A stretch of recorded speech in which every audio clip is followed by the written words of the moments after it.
হয়েছে আমরা জানি না, বাট কন্টেন্ট অনুযায়ী আহ, আজকে মানে বাংলাদেশ সকাল 10টার দিকে যে একটা অফিসার্স অ্যাড্রেস হয়েছে ওখানে উনি যে বক্তব্যটা দিয়েছেন এটার মধ্যে সবচেয়ে ইম্পর্টেন্ট জিনিস আমি যেটা অ্যানালাইজ করে দেখলাম সেটা হচ্ছে বডি ল্যাঙ্গুয়েজ। কাগজটা পেয়েছেন এবং ওইটাই সেনাপ্রধান ওই জিনিসটা বলতেছেন। সো আমরা হুম, এখন এই জিনিসটা আমি একটু সিরিয়াসলি নিতে চাই এবং উনি আরেকটা জিনিস বলেছেন যে যখন এই কার্যক্রমটা যদি হয় এটার জন্য আমাদেরকে ভিজিলেন্ট থাকতে হবে সেনাবাহিনীকে, এবং যদি হয় তখন আমাদেরকে আমাদের রোলটা প্লে করতে হবে। জিনিস হচ্ছে তারা যারা গুজব রটনাকারী প্লাস হচ্ছে ভারত প্লাস হচ্ছে এরা সবাই জানে, মনে করেন এখন যদি প্রফেসর জেনারেল ওয়াকার একটা কু করার চেষ্টা করে, হ্যাঁ, হুম, তাহলে কাদের দিয়ে করবে দেখ। অ্যাকচুয়ালি আমিও আপনাদের মতো বিভিন্ন জায়গা থেকে শুনতেছিলাম, এবং যেহেতু আমি একটু মাঝে মাঝে লাইভ করে কথাবার্তা বলি এই জন্য অনেক ধরনের কর্নার থেকে আমাকে ইনফরমেশন মিস ইনফরমেশন অনেক কিছু করা হয়। তো অ্যাকচুয়ালি এটা যে সেনা একটা সেনাবাহিনী ক্ষমতা নিবে বা জরুরি অবস্থা জারি করবে এটা যে একটা গুজব, এটা আমি প্রথম থেকেই বুঝতে পেরেছিলাম। বাট অন গ্রাউন্ডে যেটা হয়েছে আমরা সবাই আহ, আহ, দেখেছি যে প্রথমে 25 ফেব্রুয়ারি যে রাওয়াতে খুব উত্তেজিত ভাবে জেনারেল ওয়াকার একটা বিবৃতি দিয়েছিলেন। পরবর্তীতে আমরা দেখলাম হাসনাত এবং পরবর্তীতে সার্জিস ক্যান্টনমেন্টে একটা আহ, তাদের সাথে একটা মিটিং এর কথা বলেছিল। মোরলেস যেটা নেত্র নিউজ পরবর্তীতে বলেছে সেনাবাহিনীর রেফারেন্সে। বাট সবাই কনভিন্স যে ওরকম মিটিংটা হয়েছে এবং মিটিং এর মধ্যে সেনা প্রধান ইনক্লুসিভ ইলেকশনের মধ্যে আওয়ামী লীগকে আনার কথা বলেছে, হয়তোবা প্রেশার দিয়ে না, একটা আলোচনার মতো করেছে, এটা ফ্যাক্ট। এবং এট দ্য সেম টাইম আমরা আরেকটা চ্যানেলে দেখেছি যমুনা টিভিতে, সেটা হচ্ছে আহ, আসিফ আসিফ যে উপদেষ্টা আসিফ আছেন উনি বলেছেন যে 5ই আগস্ট সেনাপ্রধান বলেছে যে জেনারেল ওয়াকারকে প্রধান উপদেষ্টা করা যাবে না, কারণ উনি তার এগেনস্টে ডক্টর ইউনূস। হ্যাঁ ডক্টর ইউনূসকে প্রধান উপদেষ্টা করা যাবে না কারণ উনি কনভিক্টেড বাই কনভিক্ট। কোর্ট, যেটা আর কি এটা প্রকাশ পেয়েছে যে ওনার অ্যাকচুয়ালি প্রধান উপদেষ্টার প্রতি ফুল রেসপেক্টটা নেই।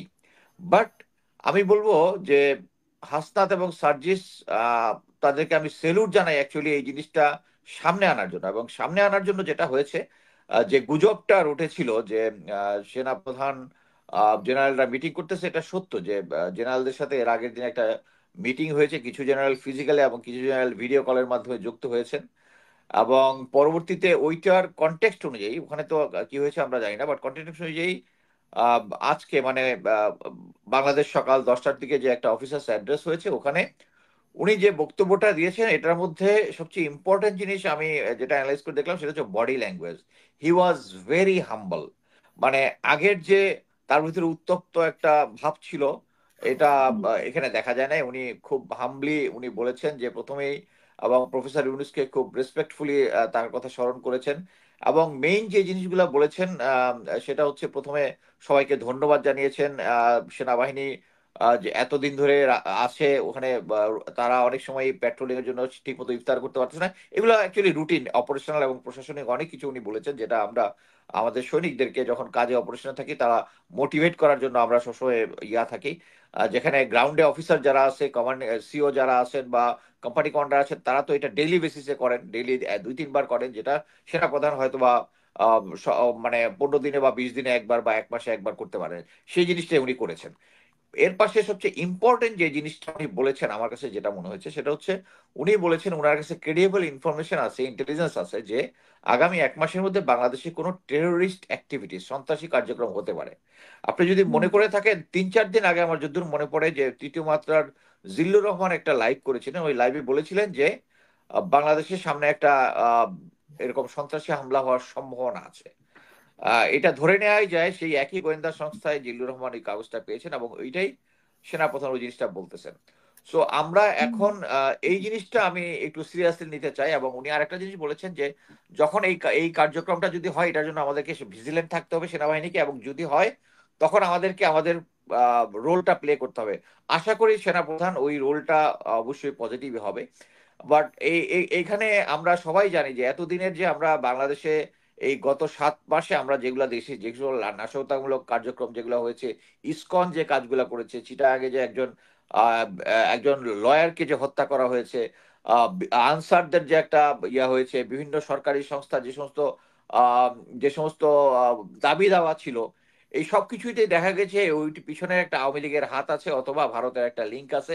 এটা আমরা সবাই কনভিন্স এবং গোয়েন্দা সংস্থাও কনভিন্স, এবং এটা প্রফেসর ইউনূস এটা গণমাধ্যমে বলেছেন এবং বিদেশি গণমাধ্যমে বলেছেন যে এই দেশকে একটা অস্থির করার চেষ্টা করা হচ্ছে। সো একই গোয়েন্দা তথ্য একইভাবে ভবিষ্যতেও করতে পারে বলে আমরা বিশ্বাস করি এবং সেনাপ্রধান ওরা বিশ্বাস করে। তো এই জিনিসটাই বলেছে, এবং আমি মনে করি যে আহ, এতে আমাদের ভয় পাওয়ার কিছু নাই। অলরেডি যেটা হয়, আমরা গত 6-7 মাসে অলরেডি ভারতীয় গণমাধ্যমকে আমরা দেখেছি তারা কন্টিনিউয়াস বাংলাদেশ সম্বন্ধে বিষোদগার এবং ভুল তথ্য কন্টিনিউয়াস ছড়িয়ে গেছে। এবং অ্যাকচুয়ালি জয়শঙ্কর কিছুদিন আগে বলেছেন যে তারা এখানে তাদের যে পলিসিগুলো ফেল হয়েছে প্রকারান্তরে ওটা স্বীকার করেছেন। তো আমি মনে করি যে যদি এত কিছুর পরেও ভারত যদি বুঝে থাকে যে তাদের এই অ্যাপ্রোচটা ভুল, এবং এই অ্যাপ্রোচের জন্যই ভারতের সাথে এখন তাদের যতগুলো নেইবার আছে কারোর সাথেই ভালো সম্পর্ক নাই। একমাত্র হুম। লাস্ট ছিল শেখ হাসিনার নেতৃত্বে বাংলাদেশের সাথে, আওয়ামী লীগের সাথে নট, বাংলাদেশের জনগণের সাথে তারা কিছু ছিল না।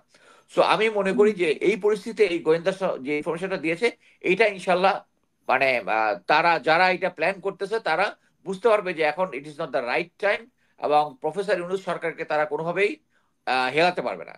আরেকটা ছিল যে যেহেতু আমরা সবাই জানি 26 তারিখে প্রফেসর ইউনূস চায়নাতে যাবেন, এবং চায়না তাদের আমাদের সাথে অনেক ডিফেন্স এবং অন্যান্য বাণিজ্যিক ডিল হতে পারে, যেটার মধ্যে ভারত এফেক্টেড হতে পারে। এবং ভারত সর্বতভাবে চেষ্টা করেছে যে এই প্রফেসর ইউনূসের এই ভিজিটটা যেন ক্যান্সেল করা যায়। বাট এখন হুম। পর্যন্ত আমি যেটুকু মনে করি যে এইটা মানে ক্যান্সেল করা সম্ভব হবে না। এবং বর্তমান পরিস্থিতিতে সেনাবাহিনী, গোয়েন্দা সংস্থা সবাই একটা রাইট ফর্মে চলে এসছে। বিভিন্ন ঘাত প্রতিঘাত আমাদের সেনাবাহিনীর এগেনস্টে অনেক কমপ্লেন আছে।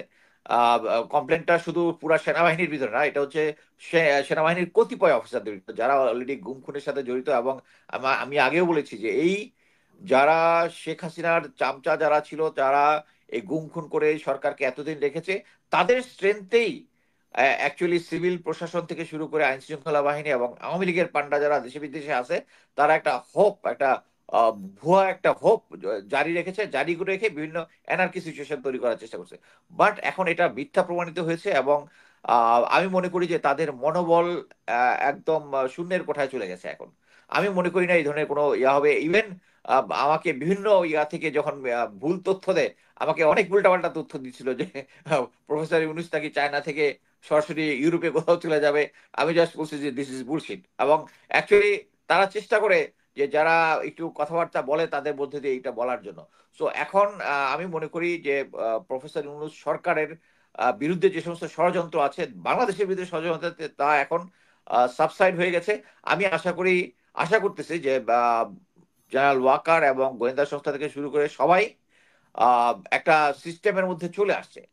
হ্যাঁ, আমাদের ভয় পাওয়ার কারণ ছিল, তাহলে ভয় পাওয়ার। গতকালকে এই ধরনের আওয়াজ উঠলো কেন? এবং সেনাবাহিনীর মধ্যে একটা বৈঠক হয়েছে বা হবে এরকম আমরা আগেও অনুমান করেছি বা বৈঠক হয়েছে, এরকম কি কোনো তথ্য আপনার কাছে আছে কিনা?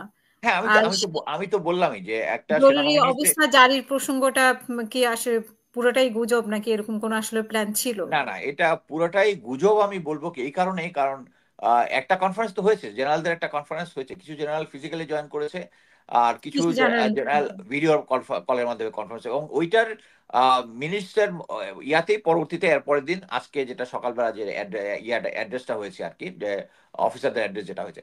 এখানে ইম্পর্টেন্ট জিনিস হচ্ছে তারা যারা গুজব রটনাকারী প্লাস হচ্ছে ভারত প্লাস হচ্ছে এরা সবাই জানে। মনে করেন এখন যদি প্রফেসর জেনারেল ওয়াকার একটা কু করার চেষ্টা করে, হ্যাঁ, হুম। তাহলে কাদের দিয়ে করবে দেখেন? 9 ডিভির জিওসি, ডিজি, বিজিবি, ঢাকার যে ব্রিগেড কমান্ডার গুলো আছে, এগুলো সব হচ্ছে আওয়ামী লীগের। আমি কিন্তু প্রতিটা ইয়াতেই মানে কনভিন্স করার চেষ্টা করছি যে এইগুলো এই আওয়ামী যারা আছে, যারা ট্রুপস কমান্ড করে, এখন মনে করেন আমি স্ট্রংলি বিশ্বাস করি এখনো 5-6 জন জেনারেল যারা আছে ঢাকাতে আছে। বা আমি বলতে পারি জেনারেল মাইনুরের কথা বলতে পারি, জেনারেল ফয়েজের কথা বলতে পারি, জেনারেল কামরুলের কথা বলতে পারি, যারা লর্ড অফ আরো অনেক জেনারেল আছে, বাট তারা কেউই ঢাকাতে থাকলে তাদের আন্ডারে কোনো ট্রুপস নাই তাদের। সো একটা হুম। কু যদি হয়, কারা কে ঠেকাবে? বাট ঠেকানোর মতো যারা আছে তারা সবাই হচ্ছে আওয়ামী লীগের। এইটাই হচ্ছে র, এবং যারা এই যারা এই ধরনের একটা সিচুয়েশন তৈরি করে তাদের একটা স্ট্রেংথ। বাট বর্তমানে হচ্ছে তারা এইটুক বুঝে গেছে যে তারা যদি কোনো এই ধরনের কোনো আহ, আহ, পদক্ষেপ নাই।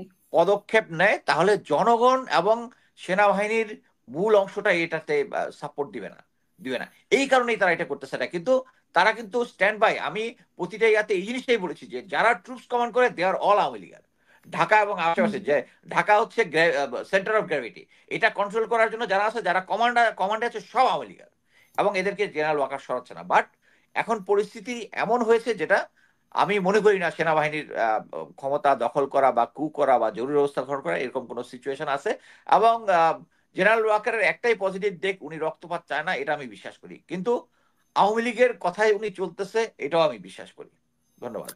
কিন্তু উনি সুযোগ যদি থাকতো, যেমন ওনার 5ই আগস্টে যে ঘটনা ঘটেছে, বা 3 আগস্টে যে মিটিংটা হয়েছে, সেই মিটিং থেকেই উনি বুঝে গেছে যে মানে আর্মির মধ্যেই ভাগ। এক্স্যাক্টলি, এখনো এক্স্যাক্টলি। কি সেইটাই, যে আর্মির মধ্যে ভাগ দেখে ওনার কোনো পজিটিভ চিন্তা করার সমস্যা, ওনার সেখান থেকে কারেক্ট। সিদ্ধান্ত নেওয়া? এইটাই আমি এতক্ষণ বললাম। আপনি আপনি জিনিসটা দেখেন যে প্রথমে 3 তারিখে যে অফিসারদের সাথে অ্যাড্রেসটা হয়েছিল, অ্যাড্রেসে কিন্তু প্রথম 15 মিনিট কিন্তু ওই বিপ্লবীদেরকে, যারা বিপ্লব করে তাদেরকে সে দুষ্কৃতিকারী হিসাবে বলেছিল। এটার হুম। মানে পুরা কনভারসেশনটা আমার ফেসবুকে আছে, যে ওখানে তিনি দুষ্কৃতিকারী বলেছিলেন। তার 15 মিনিট পরে যখন অফিসাররা কথা বলা শুরু করেছে তখন এই পাঁচটা বুঝে ফেলছে। বাট এই পাঁচটা বুঝে ফেলার পরে ওনার মাইন্ড সেট আপ কিন্তু চেঞ্জ হয় নাই কি হুম। জন্য? কারণ এই যে সার্জিসের সাথে বা হাসনাত আব্দুলের সাথে উনি বলেছেন আওয়ামী লীগকে নিয়ে আসার ব্যাপারে সে কথাবার্তা বলেছেন। তার তার মানে হচ্ছে তার ব্রেনের মধ্যে এখন আওয়ামী লীগ। এবং ওই উপদেষ্টা আসিফ যে কথাটা বলেছে যে প্রথম দিনই সে 5 তারিখে সেনাপ্রধান বলেছে যে প্রফেসর ইউনূস একজন কনভিক্টেড, আদালত দ্বারা হুম। কনভিক্ট একজন লোক হইতে পারে না। একটা নোবেল লরিয়েট, যে ভালোভাবেই আমরা সবাই জানি, আন্তর্জাতিকভাবে জানে যে এই লোকটা কে আওয়ামী লীগ সরকার অন্যায়ভাবে অন্যায়ভাবে এই মানে আদালতে হাজির করেছে। তাকে 8 তালা না কয়তালা মানে সিস্টেম করে দিয়া লিফটে না উঠে হেঁটে পায়ে ওঠার চেষ্টা উঠে। করে, তাকে কষ্ট। এই জিনিসটা তো প্রফেসর ইউনুস বিশ্বাস করেন, সরি জেনারেল ওয়াকার বিশ্বাস করেন না। উনি এখনো প্রফেসর ইউনুসকে কয়েকদিন আগ পর্যন্ত 5 তারিখ পর্যন্ত উনি তাকে মানে তাচ্ছিল্যভাবে প্রফেসর ইউনুসের নাম নিয়েছেন। আর এখন এই যে আজকে যে দরবারটা নিয়ে এখানে উনি রেসপেক্টের সাথে কথা বলেছেন। ওনার সিচুয়েশন চেঞ্জ হয়েছে পরিস্থিতির জন্য, আর কোনো কিছুর জন্য না। I don't give him much credit for that. আমরা যেহেতু ইউনাইটেড আছি এই সিচুয়েশনটার এগেনস্টে, ছাত্ররা যেহেতু বোল্ড স্ট্যান্ডে আছে, এই কারণেই উনি এই ধরনের কোনো পদক্ষেপ নেবেন না বলে আমি বিশ্বাস করি।